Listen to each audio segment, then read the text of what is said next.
Welcome to BVR TV news. ఈరోజు మనం వరంగల్ జిల్లాకి చెందినటువంటి నెక్కొండ అనే మండల్కి రావడం జరిగింది. యాక్చువల్లీ నెక్కొండ మండల్ని ఆనుకొని అలంకానిపేట అనే విలేజ్ ఉంది. సో విలేజ్ లో మనతోని బీఆర్ఎస్ పార్టీ చెందినటువంటి ఒక సీనియర్ మోస్ట్ నాయకులు, అలాగే తెలంగాణ మలిదశ ఒక నిఖార్స్ అయిన ఉద్యమకారులు, నెక్కొండ మండల్కి చెందినటువంటి మార్కెట్ కమిటీ చైర్పర్సన్ గా అంటే గతంలో విధులు నిర్వర్తించినటువంటి గుంటుక సోమయ్య గారు మనతోనే ఉన్నారు. యాక్చువల్లీ ఇక్కడ మహబూబాబాద్ పార్లమెంట్ అభ్యర్థిగా మరలా కవిత గారికి టికెట్ ఇవ్వడం జరిగింది. కాకపోతే ఈసారి ఎలా గెలిపించబోతున్నారు, ఎందుకంటే ఈసారి టఫ్ ఫైట్ అయితే మహబూబాబాద్ పార్లమెంట్లో ఉన్నటువంటి పరిస్థితి. ఎందుకంటే బీఆర్ఎస్ పార్టీలో చురుకుగా ఉన్నటువంటి సిద్ధరాం నాయక్ గారు బీజేపీ వైపు వెళ్ళడం జరిగింది అండ్ టికెట్ కూడా తెచ్చుకోవడం జరిగింది అదే మహబూబాబాద్ పార్లమెంట్ నుంచి. అలాగే కాంగ్రెస్ అభ్యర్థిగా బలరాం నాయక్ గారి పేరు కూడా ఉన్నటువంటి పరిస్థితి. ఇక్కడ కవిత గారు, సిద్ధరాం నాయక్ గారు, బలరాం నాయక్ గారు ఈ టఫ్ ఫైట్ లో ఇప్పుడు విజేతగా నిలిచేది ఎవరు అదే తెలుసుకుందాం. నమస్తే సార్, బాగున్నారా? నమస్తే నమస్తే. ఈరోజు మీ బీవీఆర్ టీవీ జిల్లా వారికి ధన్యవాదాలు. నా ఇంటర్వ్యూ తీసుకున్నందుకు మీకు ధన్యవాదాలు. ఓకే సార్, మీకు నిజంగా ఒక 52 సంవత్సరాల జర్నీ, రాజకీయ జర్నీ, నిజంగా ఒక్కసారి మీ రాజకీయ జర్నీ గురించి చెప్పండి. నాకు నా జీవితంలో 1972 నుంచి నేను కమ్యూనిస్ట్ పార్టీలో పనిచేసి 2001లో టీఆర్ఎస్ పార్టీ అప్పుడు టీఆర్ఎస్ పార్టీలో 2001 నుంచి ఉద్యమంలో పాల్గొన్నా. అప్పటి నుంచి ఇప్పటిదాకా కూడా నేను ఉద్యమ బాటల్లో ఉన్నా. బీఆర్ఎస్ పార్టీ రాకముందు టీఆర్ఎస్ పార్టీలో ఉన్నప్పుడే నేను 2 టర్ములు market committee chairman, Nekkonda market committee చైర్మన్గా కూడా పనిచేసిన. ఓకే సార్, సూటిగా క్వశ్చన్ అడుగుతా ఉన్నాను.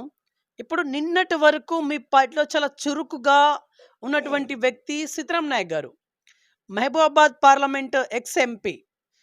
సో ఇప్పుడు మీకు ఒక పెద్ద మైనస్ అనుకోవచ్చా రాజకీయంగా?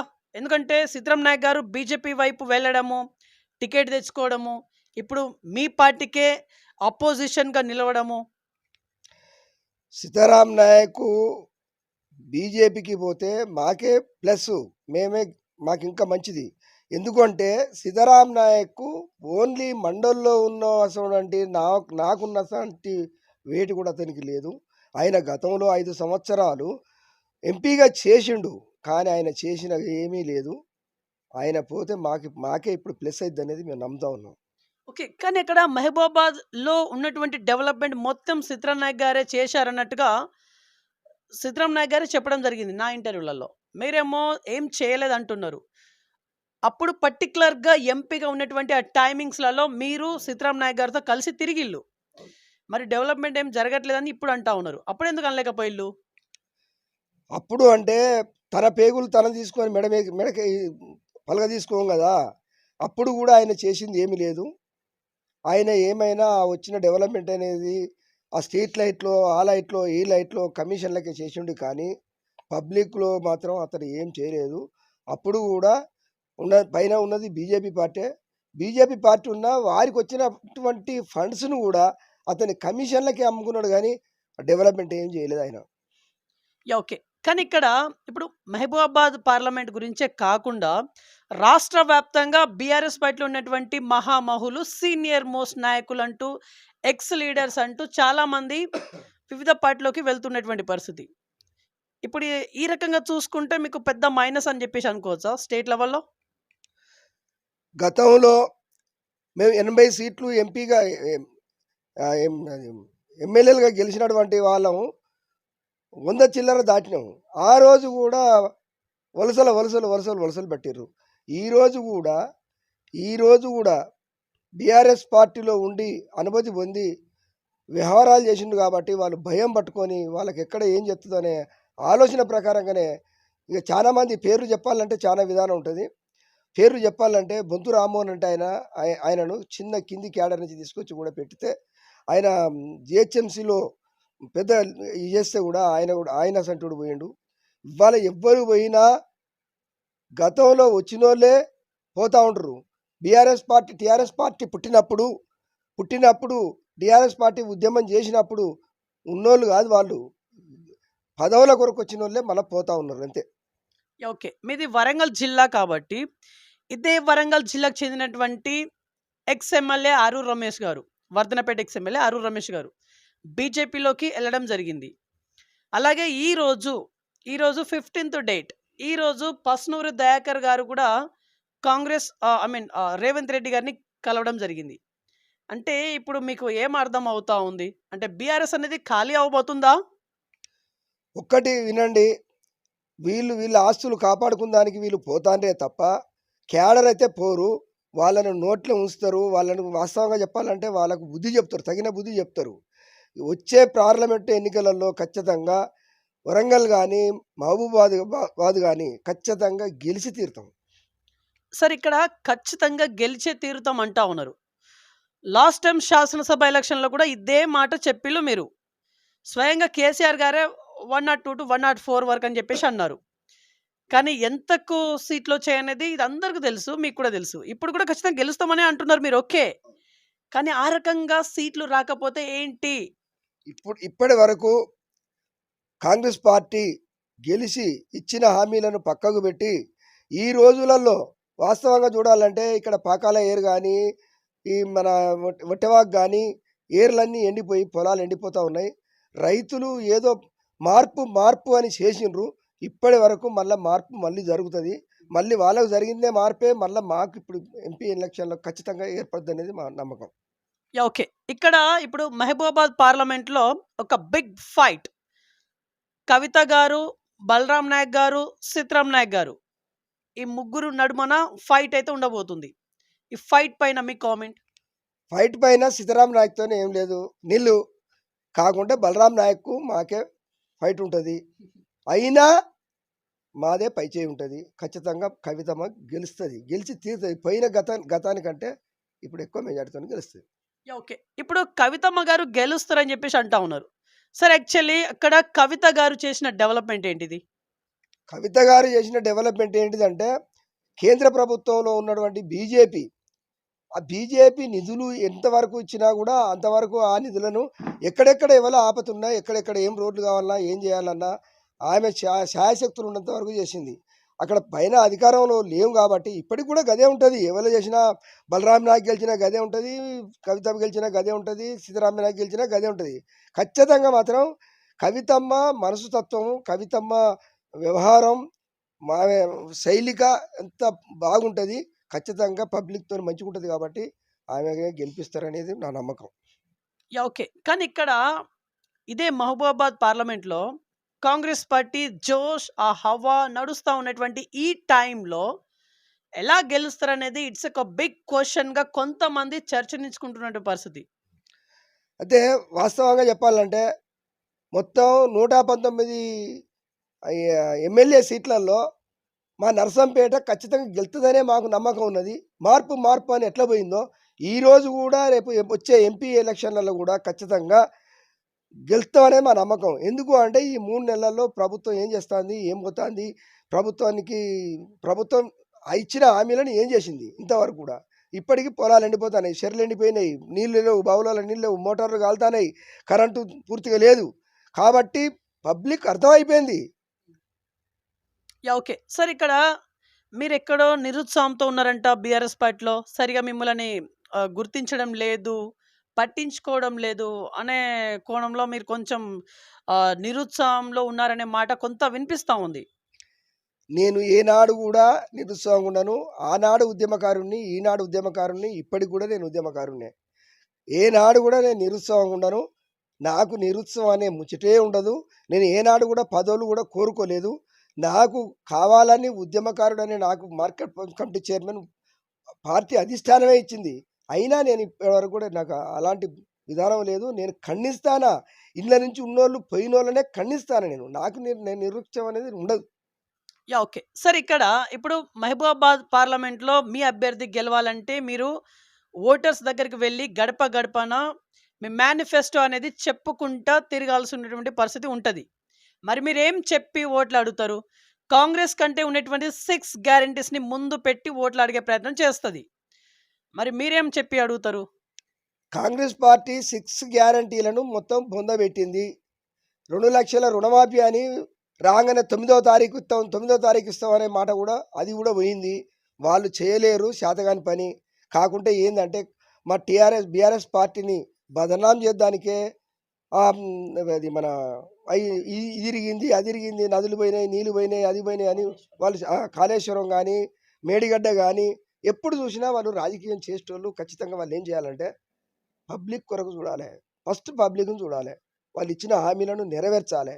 కానీ కాళేశ్వరం, మేడిగడ్డ రాజకీయం అసలు అది వాస్తవంగా రేవంత్ రెడ్డి మాట్లాడే విధానమే కాదది. కానీ ఇక్కడ ప్రజలు ఆల్రెడీ డిసైడ్ అయ్యిల్లు.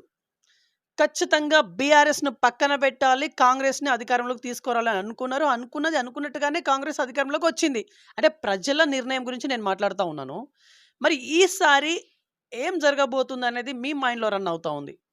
ప్రజల నిర్ణయం అనేది 3 నెలల్లో తేలిపోయింది. కాంగ్రెస్ ప్రభుత్వం విధానం అనేది తేలిపోయింది. తేలిపోయింది కాబట్టి ప్రజలల్లో మళ్ళా ఇటు బీఆర్ఎస్ పార్టీకి మళ్ళా తిరుగుబాటయ్యిర్రు. అది దాంట్లో తేడా లేదు. ఖచ్చితంగా బీఆర్ఎస్ పార్టీ ఇక్కడ కవితమ్మ గెలుస్తది, గెలిపిస్తాం. ఓకే. ఈ పార్లమెంట్ ఎలక్షన్ తర్వాత బీఆర్ఎస్ పార్టీ కంపల్సరీ నిల్ ఖాళీ అవ్వబోతుంది అని చాలామంది వ్యాఖ్యానిస్తా ఉన్నారు. దీనిపైన మీ స్పందన? అది వాళ్ళ భ్రమ. అది వాళ్ళ భ్రమ అండి. గత కొద్ది రోజులు అయిపోయినాక ఈరోజు వలసలు పోయినోళ్ళు మళ్ళీ రేపు మళ్ళా వలసలు మళ్ళీ బీఆర్ఎస్ పార్టీకి వాళ్ళే వస్తారు. అది కంపల్సరీ. నేను చెప్తానా 5 సంవత్సరాలు కాంగ్రెస్ పార్టీ కొనసాగలేదు. ఒకవేళ కొనసాగినా కూడా మళ్ళీ 5 సంవత్సరాలు కాగానే మళ్ళీ బీఆర్ఎస్ పార్టీకి వలసలు గ్యారంటీ. ఓకే. సార్ ఇక్కడ మరలా వలస మళ్ళా మా పార్టీకి అవసరం అని చెప్పేసి మీరు అంటున్నారు. మరి ఈ వలసవాదులకి ఏమైనా పేరు పెట్టాలనుకుంటున్నారా మీరు? అసలు వాస్తవంగా చెప్పాలంటే ఇక అది అనుకోవద్దండి. మనం ఇప్పుడు వాళ్ళు ఆ రోజులలో మేము గెలిచినప్పుడు 80 సీట్లతో గెలిచి 115, 105 సీట్ల, 106 సీట్ల దాకా ఎమ్మెల్యేలు ఉన్నారు కాబట్టి అట్లాంటి వాళ్ళే పోతా ఉన్నారు.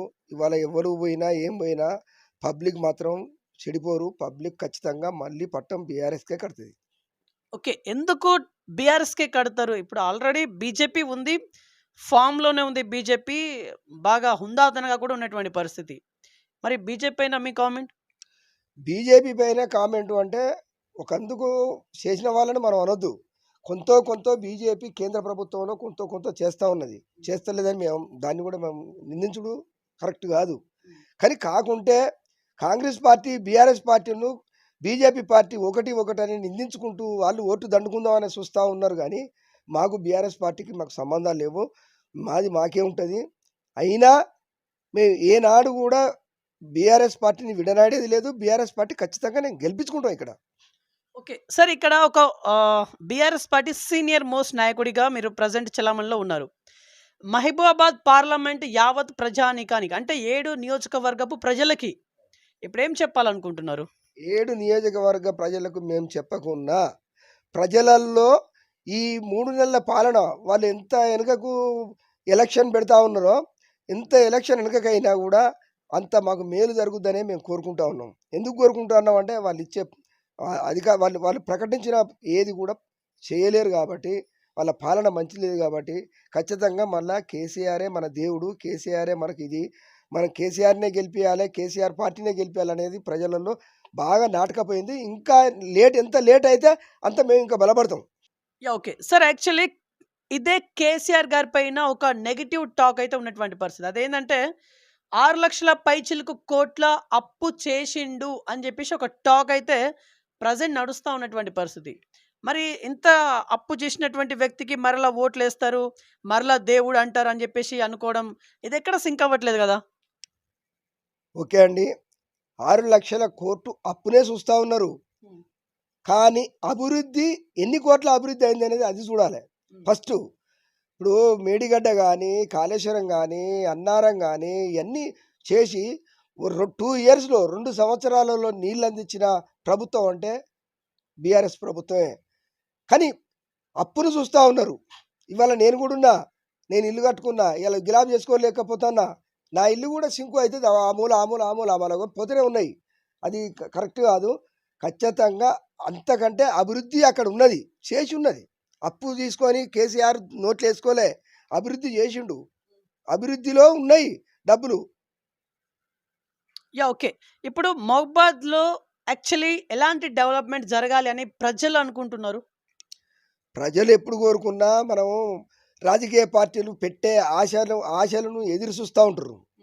ఎదురు చూస్తా ఉంటారు. అది వెనకకు కొంచెం వచ్చిందనుకో తిడతా ఉంటారు. కానీ వాస్తవంగా చెప్పాలంటే పార్టీలనేటియి రాజ పబ్లిక్కు ఆశ పెట్టుడే కరెక్ట్ కాదు. ఆశ పెట్టుడే కరెక్ట్ కాదు. కానీ వచ్చిన నిధులను ఖచ్చితంగా సద్వినియోగిస్తది. మా కవితమ్మ గెలుస్తది. ఓకే. సార్ మీరు 1995 అనుకుంటా ఐ థింక్ నాకున్నటువంటి పరిజ్ఞానం ప్రకారం చెప్తా ఉన్నాను. మీరు ఎంపీటీసీగా ఇదే అలంకానిపేట్ విలేజ్ నుంచెల్లి గెలవడం జరిగింది. అది కమ్యూనిస్ట్ పార్టీలో. సార్ ఏం చేసిల్లు సార్ మీరు? డెవలప్‌మెంట్ ఏమైనా చేసిల్లా? లేకుంటే ఎంపీటీసీగా ఉన్నాను అంటే ఉన్నట్టుగానే ఉన్నారా? నేను 1995లో కమ్యూనిస్ట్ పార్టీ నుంచి ఎంపీటీసీగా గెలిచిన. 2000 దాకా ఎంపీటీసీగానే కొనసాగిన. కానీ అప్పటి ప్రభుత్వం ఎలాంటి టీడీపీ ప్రభుత్వం ఉండే. టీడీపీ ప్రభుత్వం ఎలాంటి నిధులు ఇయ్యలే. అవసరం అనుకుంటే 5 సంవత్సరాలలో 5 సంవత్సరాలలో 5 సంవత్సరాలలో గ్రామ పంచాయతీ జనరల్ ఫండ్స్ నుంచి 20,000 ఫండ్స్ రోడ్లకిచ్చింది. గంతే తప్ప ఏం లేదు. అప్పటి ప్రభుత్వాలు ఏం చేయలే. యాహ్! ఓకే. అలాగే మీరు నెక్కొండ మండలంలో ఉన్నటువంటి మార్కెట్ కమిటీ చైర్పర్సన్‌గా 2 దఫాలుగా చేయడం జరిగింది. సార్ మార్కెట్ కమిటీ చైర్పర్సన్‌గా చేయడం గొప్ప విషయం కాదు. యాక్చువల్లీ ఆ పర్టిక్యులర్ హోదాలో డెవలప్‌మెంట్ చేయాలి. మీరేం చేసిల్లు డెవలప్‌మెంట్ దిశగా? డెవలప్మెంట్ దిశ అంటే మార్కెట్ డెవలప్మెంట్ దిశ ఏం కాదు కానీ కేసీఆర్ అప్పుడు మక్కలు కానీ ఒడ్లు కానీ రైతులకు ఎలాంటి ఒక గింజ పోకుండా కూడా కొనుగోలు చేయాలంటే కూడా తాలు గింజ కానించి కూడా నేను ఆడ ఉండి రైతులకు అమ్మించిన దాఖలాలు ఉన్నాయి.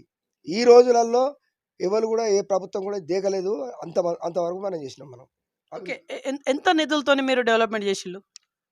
2 కోట్ల నిధులతో చేసినాం మేము మార్కెట్. సార్ 2,00,00,000తోని ఏం చేసిల్లు సార్ అక్కడ మీరసలు?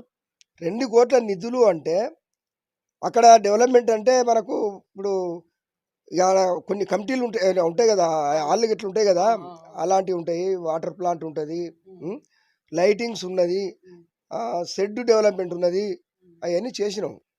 యాహ్! ఓకే. ఇప్పుడు ప్రెజెంట్ ఒక ఉద్యమకారుడిగా మీరు ఉన్నారు. మీ మీద కేసులు ఇంకా అలాగే ఉన్నాయా? అన్నిటికన్నీ కొట్టుడు పోయినాయా? తెలంగాణ మలిదశ ఉద్యమంలో? పోలే ఇంకా కేసులు పోలే. ఇంకొక 3 రైల్వే కేసులు ఇంకా ఉన్నాయి. ఇప్పటి వరకు కూడా నడుస్తా ఉన్నా. నేను 2 సార్లు జైలుకు పోయినా. 2 సార్లు, ఒకసారి 15 రోజులు 20 రోజులు పోయినా, ఒకసారి 10 రోజులు పోయినా. ఇంకొక 3 కేసులు ఉన్నాయి. సివిల్ కేసులు మొత్తం కొట్టుపోయినాయి. ఒక 100, 150 ఉండే, అవి పోయినాయి. యాహ్! ఓకే. సార్ యాక్చువల్లీ మీ ఉద్యమంలో చేసినటువంటి యాక్టివిటీస్ అంటే పాత్రలు ఎలాంటి పాత్రలకు మీరు వెళ్ళడం జరిగింది? ఉద్యమంలో మీరు చేసినటువంటి యాక్టివిటీస్ ఏంటి? యాక్టివిటీస్ ఏంటంటే రైళ్లను బంద్ పెట్టించినాం, బస్సులో బంద్ పెట్టించినాం. మొత్తానికి ట్రాఫిక్ మొత్తానికి గ్రామాన మీటింగులు పెట్టి కూడా తిరిగినాం. అప్పుడు తెలుగుదేశం ప్రభుత్వం గ్రామాల తిరిగితే కూడా వాళ్ళని అడ్డుకొని, ఎలాంటి గ్రామాలు తిరగకుండా అడ్డుకొని, రోషయ్య గారి ప్రభుత్వం, వీళ్ళ కాంగ్రెస్ ప్రభుత్వం ఉన్నది, టీడీపీ ప్రభుత్వం ఉన్నది, 2 ప్రభుత్వాలలో కొట్లాడినాం బాగా. ప్రభుత్వాలని ముందుకు కొనసాగనీయలేక మేము కొనసాగనీయకుండా ఉద్యమాలు చేసినాం. అలాగే మిలియన్ మార్చి పెడితే, మిలియన్ మార్చికి అప్పటి ప్రభుత్వం ట్రైన్లు బంద్ చేసింది, బస్సులు బంద్ చేసింది.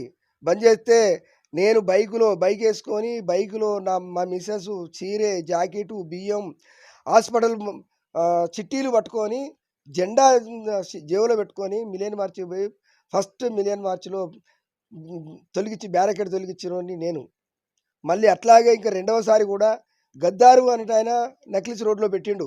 నక్లిస్ రోడ్లో పెడితే కూడా అప్పుడు కూడా అలాగే పోయినాం. పోతే గద్దారు మీటింగ్ పెట్టిన దానికి గ్యాస్ సిలిండర్ కొడితే స్పృహ తప్పిపోయి ఒక గంట సేపు నేను అక్కడ పడిపోతే వచ్చి నాకు ట్రీట్మెంట్ గిట్ల ఇచ్చారు, అవన్నీ చేసారు. అలాంటివి ఉన్నాయి.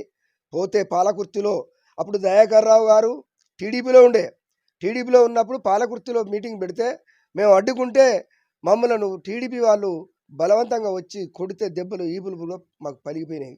అప్పుడు అన్ని తిప్పలు పడ్డాం, చాలా ఉద్యమాలు చేసినాం. యాహ్! ఓకే. సార్ ఇప్పుడు ఈ ఉద్యమాల ఫలితంగా మీకు దక్కింది ఒక మార్కెట్ కమిటీ చైర్పర్సన్ అంతేనా? ఇంకేమైనా ఇచ్చిల్లా మీకు బీఆర్ఎస్‌లో? మేము ఏనాడు కూడా పదవులకు ఆశపడలేదు. కాకుంటే కేసీఆర్ గారు గానీ, మా పెద్ది సుదర్శన్ రెడ్డి గారు గానీ, ఉద్యమకారుడని మాకు అది వాళ్ళు ఇచ్చిండ్రు. కానీ నేనెప్పుడు గూడా పదవులకు ఆశపడలేదు. ఎలాంటి వర్కులకు ఆశపడలేదు. నేను దేనికి గూడా ఆశపడలే. ఇప్పటికి గూడా ఉద్యమంగానే ఉన్నా, ఉద్యమంగానే కొనసాగుతా. ఓకే. మీ బీఆర్ఎస్ పార్టీలోనే చాలా మంది వేరే వేరే పార్టీలకు వెళ్తున్నటువంటి పరిస్థితి. అది మీరు కూడా స్వయంగా చూస్తా ఉన్నారు. మరి మీరు కూడా వెళ్ళే ఆలోచన ఏమైనా ఉందా? BJP or Congress? నేను దాదాపు 52 సంవత్సరాలనే 42 సంవత్సరాలు ఇప్పుడు 24 సంవత్సరాలు. మొత్తానికి నేను ఒక 10 సంవత్సరాలే అధికార పార్టీలో ఉన్నాం. మిగతా 52 సంవత్సరాలలో 42 సంవత్సరాలు 42 సంవత్సరాలు ఏ పార్టీ లేకుండా ప్రతిపక్షంగానే ఉన్నా. ఆ రోజుల్లోనే నేను ఇంకా వేరే పార్టీకి పోనైతిని. ఇవాళ నాకేం అవసరం అనిపోతా నేను? అస్సలే పోను పార్టీకి. నేను ఇక్కడ పార్టీ కేసీఆర్ అక్కడ పెట్టినప్పుడు ఇక్కడ పెట్టించినాం కాబట్టి నేను అప్పటి నుంచి ఇప్పటిదాకా ఉన్నా. ఇప్పటికి కూడా అట్నే ఉంటాను నేను. యాహ్! ఓకే. సార్ యాక్చువల్లీ ఇప్పుడు బీఆర్ఎస్ పార్టీని నమ్మే పరిస్థితి లేదు అని చాలా మంది వ్యాఖ్యానిస్తా ఉన్నారు. అది కూడా అదర్ పార్టీకి చెందినటువంటి లీడర్స్. మరి దీనిపైన మీ కామెంట్? వాళ్ళంతా అవకాశవాదులు. అవకాశవాదులే దాన్ని అంటారు. అవకాశం లేనోడు, ఏది లేనోడు ఎవ్వరు కూడా విధించరు. కాకుంటే పబ్లిక్‌లో బీఆర్ఎస్ పార్టీ మీద అభిమానం ఉన్నది. కాకుంటే ఎవలో పోతాండ్రు. కోట్లు సంపాదించుకొని మా మీద ఏం కేసులైతాయో, ఏమైతాయో, ఏం పోతాయో, మమ్మల్ని ఏం బెదిరిస్తారో అని పోతా ఉన్నారు. మళ్ళీ ఎలక్షన్ వచ్చే ముందుకు మళ్ళీ వాళ్ళే ఇటు ఉరుకొత్తా ఉంటారు. యాహ్! ఓకే. ఇప్పుడు మీరు 1970స్ కావచ్చు, 80స్ కావచ్చు, 90స్ కావచ్చు. ఇవి చాలా ప్రత్యక్షంగా రాజకీయాన్ని మీరు చూసుకుంటా వచ్చిల్లు. మీకంత అనుభవం కూడా ఉంది. ఓకే. మరి అప్పటి రాజకీయాలకి, ఇప్పటి రాజకీయాలకి ఏంటి సార్ తారతమ్యం? అప్పటి రాజకీయాలు బెటరా? ఇప్పటి రాజకీయాలు బెటరా? అప్పటి రాజకీయాలంటే నేను రాజకీయంలో చేసినప్పుడు కాంగ్రెస్ పార్టీ, కమ్యూనిస్ట్ పార్టీ 2 పార్టీలు తప్ప ఏ పార్టీ లేదు. లేదు. నేను రాజకీయం చేసినప్పుడు టీడీపీ కూడా లేదు. 1982లో టీడీపీ పార్టీ వచ్చింది. నేను నా రాజకీయ జీవితం 1972లో. అయితే అప్పుడు టీడీపీ లేదు. కాకుంటే మన టీడీపీ పార్టీ వచ్చినాక పబ్లిక్‌లో కొంచెం రెబల్యూషన్ వచ్చింది. లేడీస్‌లో కానీ, అందులో కానీ రాజకీయం అంటే ఏంటిది అనేది వాళ్ళు ఉన్నారు. అప్పటికును ఇప్పటికి ఇంకా చాలా తెలియపారిర్రు. ఈ రోజు వరకు కూడా పబ్లిక్‌లో ఎవరు రాజకీయ నాయకులు ఎవరు ఏం చెప్పినా వాళ్ళ గుణంలో వాళ్ళకున్నది. పబ్లిక్ ఎవరికి చేయాలంటే వాళ్ళే చెప్తారు. ఓకే. సార్ మీకు ఒక 72 సంవత్సరాలని జెప్పేసి అంటా ఉన్నారు. బట్ మిమ్మల్ని చూస్తుంటే 72 లేనే లేరు. దీని గురించి ఏమన్నా చెప్పాలనుకుంటుల్లా? ఏం చెప్పినా నా నా నా వరుసతో నేను మొదటి నుంచి ఉద్యమ పార్టీలోనే ఉన్నాం. ఉద్యమ పార్టీలో ఉన్నాం కాబట్టి మాకు మొదటి నుంచి కూడా నేను ఎప్పుడు కూడా యాక్టివ్‌గానే ఉంటాం. మా దగ్గర కపటం లేకుండా ఉంటాం కాబట్టి, పార్టీలలో తిరుగుతాం కాబట్టి, మాకు ఈ నాన్ వెజ్‌లు అవి ఇవి తిని బొత్త నింపుకునే ఆలోచనలు లేవు కాబట్టి, మా ఆరోగ్య పరిస్థితి మంచిగున్నది. ఇప్పటివరకు నాకు బీపీ గానీ, షుగర్ గానీ ఎలాంటి విధానాలు లేవు. నా కొడుకే నాకు 48 ఏళ్ళున్నాడు. నేను 72 సంవత్సరాలలో ఇప్పుడు పోయిన 4వ తారీఖు, మూడో నెల 4వ తారీఖులో 72 సంవత్సరాలలో పాల్గొంటాను. ఓకే. మీ అనుభవంతోని చెప్పండి సార్. ఇప్పుడీ ఈ రాజకీయ వ్యవస్థ అనేది ప్రెజెంటు ఆర్థికంగా ఉంటేనే గెలిచేంత స్కోప్ ఉంది. ఎమ్మెల్యేగా కావచ్చు, ఎంపీగా కావచ్చు, ఎమ్మెల్సీగా కావచ్చు. అంటే కింది స్థాయి అంటే చిన్న ప్రజాప్రతినిధి గెలవాలంటే కూడా వార్డ్ మెంబర్ నుంచెళ్ళి కావచ్చు. ఇక్కడ ఆర్థికంగా ఉంటేనే గెలవగలమనే ప్రెజెంట్ ఏదైతే ఒక నడుస్తా ఉందో ఇది కరెక్టేనా? ఇప్పుడు నేను 1995లో ఎలక్షన్‌లో నిలబడ్డప్పుడు నాకు నామినేషన్ ఖర్చులు 1,000, 1,500 అయినాయి. హ్మ్. ఎలాంటి ఖర్చు పెట్టకుండా కూడా నేను అత్యధికంగా గెలిచిన పబ్లిక్‌లో. కానీ వ్యక్తిగతంగా ఇప్పటికి కూడా వ్యక్తిగతాలు కరెక్టే. కానీ ప్రభుత్వాలే ఆశ పెడతా ఉన్నాయి. ఈ రాజకీయ నాయకులే ఆశ పెడతా ఉన్నారు. నేను 1000 ఇత్తా అంటే ఇంకోళ్ళు 2000 ఇత్తా. నేను 2000 ఇత్తా అంటే ఇంకోడు 10,000 ఇత్తా. కానీ ఆశ పెడతా ఉన్నారు. పబ్లిక్ మతిలో ఏది ఉన్నదో గదే చెప్తారు. నువ్వు ఎంత డబ్బులు పెట్టు. వాస్తవంగా మీరు అనేది కూడా కరెక్టే. డబ్బుంటేనే గెలుస్తారు అనేది కూడా కరెక్ట్ కాదు. డబ్బు ఎన్ని పెట్టినా కూడా వ్యక్తిగతాన్ని కూడా చూసి గెలిపిస్తారు. అంటే అప్పట్లో ఇదంతా ఉండేదా? 70స్ కావచ్చు, 80స్ కావచ్చు, 90స్ కావచ్చు. లేదు. అప్పట్లో లేదు. కమ్యూనిస్ట్ పార్టీలో ఉన్నప్పుడు ఎప్పుడు ఏనాడు కూడా ఒక్క రూపాయి కూడా ఇచ్చే దాఖలాలు లేవు. ఓంకార్ గారు అంటే ఆయన జైల్లో ఉండి కూడా నామినేషన్ ఎత్తే కూడా గెలిచిండు. కానీ అప్పుడు ఏ డబ్బులు ఒక్క రూపాయి కూడా లేదు. మళ్ళా మేము కమ్యూనిస్ట్ పార్టీలో పనిచేసినప్పుడు మనిషికి రూ. 10, రూ. 5 పెట్టుకొని ట్రాక్టర్లు గానీ, లేకపోతే నడిచిపోయి గానీ, సైకిల్ గానీ నడిచిపోయి ప్రయాణాలు చేసి ఓట్లేసి వచ్చేది. కానీ ఈ ఎప్పుడైతే ఈ టీఆర్ఎస్ టీడీపీ ఎప్పుడైతే ఇందులో వర్కింగ్ అయిందో అప్పటి నుంచి కాంగ్రెస్ను కమ్యూనిస్ట్ పార్టీలు ఉన్నప్పుడు ఇంత ఘోరంగా లేవు. ఈ టీడీపీ ఎప్పుడైతే అయిందో టీడీపీకి మించి మేం చేయాలి అనుకుంటే డబ్బులు ఆశ పెట్టి పబ్లిక్ను మోసపుచ్చడానికే చేస్తా ఉన్నది ప్రభుత్వాలు, ఏది పార్టీలు. యాహ్! ఓకే. ఇప్పుడు పార్లమెంట్ ఎలక్షన్స్ సందడి అయితే చాలా స్పష్టంగా అవుపడతా ఉంది. మరి దీనిపైన last and finally Mahabubabad parliament యావత్ ప్రజానీకానికి ఏమన్నా చెప్పి ముగించాలనుకుంటున్నారా? ఫైనల్ వన్ ఇంకా. మహబాదు పార్లమెంటు ప్రజానీకానికి మేము చెప్పేది ఏంటిదంటే, గతంలో 10 సంవత్సరాలు చేసిన అభివృద్ధి, కేసీఆర్ గారు చేసిన అభివృద్ధి పథకాలు, విధానాలు, నిధులు, నియామకాలు అన్నిటిని తుంగలో దొక్కినట్టు ఎన్నో కోటి ఆశలు చెప్పిన ప్రభుత్వం కాంగ్రెస్ ప్రభుత్వం చేసి పార్టీ గెలిచింది కాబట్టి అది 3 నెలల్లో అది తుంగలో దొక్కినట్టు అయింది. ఇప్పటి వరకు నీళ్లు లేక పొలాలు ఎండిపోతున్నాయి, మొక్కజొన్నలు ఎండిపోతున్నాయి. వాళ్ళకి ఇచ్చే హామీలను కూడా కొనసాగలేదు కాబట్టి పబ్లిక్లో విరక్తి చెందింది. దాన్నే మేము ముందుకు పబ్లిక్కు చెప్పుకుంటూ కాంగ్రెస్ చేసిన హామీలను ఏది కొనసాగించలేదని వాటినే మేము ప్రచారంలో చేసుకుంటా గెలిపించుకుంటామని మా విధానం. యాహ్! ఓకే. సార్ యాక్చువల్లీ ఇంకొక క్వెషన్ సార్. ప్రెజెంట్ మీ కవితమ్మ గారి గురించి ఏమైనా చెప్పాలనుకుంటున్నారా? ఎందుకంటే మీరు కవితమ్మ గారితోనే బాగా తిరిగేవారని చెప్పేసి వింటా ఉన్నాము. ఏం చెప్తారు? కవితమ్మ గారి గురించి, కవితమ్మ దగ్గర ఎప్పుడు మనం ఫోన్ చేసినా ఖచ్చితంగా లిఫ్ట్ చేసుకొని మనకి ఏదన్నా పనులుంటే కేంద్రంలోనే కానీ, లేకపోతే హైదరాబాద్‌లోనే కానీ, రైల్వేలే కానీ, ఏదన్నా కానీ మనకు ఆపదొచ్చిందంటే పని చేసి పెట్టి మళ్ళీ మనకు రివర్స్ మళ్ళీ ఫోన్ చేసి చెప్తుంది కవితమ్మ. అలాంటి వ్యక్తినే గెలిపిస్తాం, ఖచ్చితంగా గెలిపిస్తాం. ఓకే. కానీ ఇదంతా మీ స్వంత ప్రయోజనాలే గదా! ఇప్పుడు పనులన్నీ మీరేదైతే అదంతా మీ స్వంత ప్రయోజనాలే గదా! మా సొంత ప్రయోజనాలు పబ్లిక్ మా సొంత ప్రయోజనాలు కాదు అది. ఏదున్నా పబ్లికే. పబ్లిక్ కొరకే. ఇప్పుడు నేను ఈ రోజులున్నా. ఇప్పుడు నా దగ్గరికి ఎవరొచ్చినా కూడా వాళ్ళకి పబ్లిక్ కొరకు చేస్తాం గానీ, నా సొంతం కాదు కదా! ఆమె కూడా ఏం చేసి పెట్టినా పబ్లిక్ కొరకే. రైట్. సో ఇదండి ఇవాల్టి ఇంటర్వ్యూ. నెక్స్ట్ మరొక ఇంట్రెస్టింగ్ మరి ఇంపార్టెంట్ అవుతుంది మీ ముందు చూస్తున్నాను. BVR TV news. Until then bye. Take care.